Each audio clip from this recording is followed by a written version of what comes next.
অনেকে কাজের জন্য আসতে পারবেন না, আসতে পারেন না। ওনারা যখনই ডাকবেন, যখনই বলবেন, তখনই আপনাদের আসতে হবে। এখানে অনেকেই আছেন যারা মৃত্যুকে হাতের মুঠোয় নিয়ে রাজপথে ছিল আপনাদেরকে মুক্ত করার জন্য। অনেকেই আছেন টেলিভিশনের সামনে বসে চিকেন ফ্রাইয়ের সাথে কফি খেয়ে দেখেছেন কি হচ্ছে না হচ্ছে। আর এখানে অনেকেই আছেন যারা মৃত্যুকে হাতের মুঠোয় নিয়ে রাজপথে ছিল আপনাদেরকে মুক্ত করার জন্য। আজকে এখানে অনেকেই বলছেন আমাদের কাজ আছে, অনেকে কাজের জন্য আসতে পারবেন না, আসতে পারেন না। ওনারা যখন ডাকবেন তখনই আসতে হবে।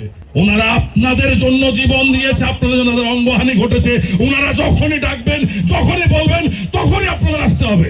আজকে যদি প্রতি মাসে পঙ্গু মুক্তিযোদ্ধাদের ভাতা দেওয়া হয়, ৭১-এর পঙ্গু মুক্তিযোদ্ধাদের ভাতা দেওয়া হয়, তাহলে আমার দাবি হচ্ছে ২৪শে আগস্টের এবং বিগত ১৭ বছরে যতগুলো আন্দোলনকারী মানুষ পঙ্গুত্ব বরণ করেছেন তাদেরকেও ভাতা দিতে হবে প্রতি মাসে। তাদের জন্য আলাদা একটা সেল গঠন করতে হবে, একটা মন্ত্রণালয় গঠন করতে হবে। এককালীন কিছু দিয়ে দিলে তাতে মানবো না আমরা।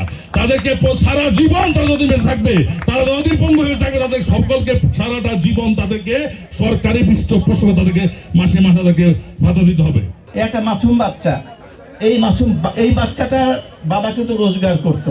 একে যে গুলি করছে তারও কিন্তু সন্তান আছে, তার হয়তো এখনো তার পরিবার নিয়ে সুন্দরভাবে তারা শুয়ে আছে। তারা সরকারি চাকরি করতেন, উদ্দীপনা কোন একটা বাহিনী ছিলেন, হয়তো তারা পুলিশ ছিলেন, হয়তো তারা আর্মি ছিলেন, বা তারা র্যাব ছিলেন, বা তারা কোনো ডিফেন্সের কোনো কর্মকর্তা ছিলেন।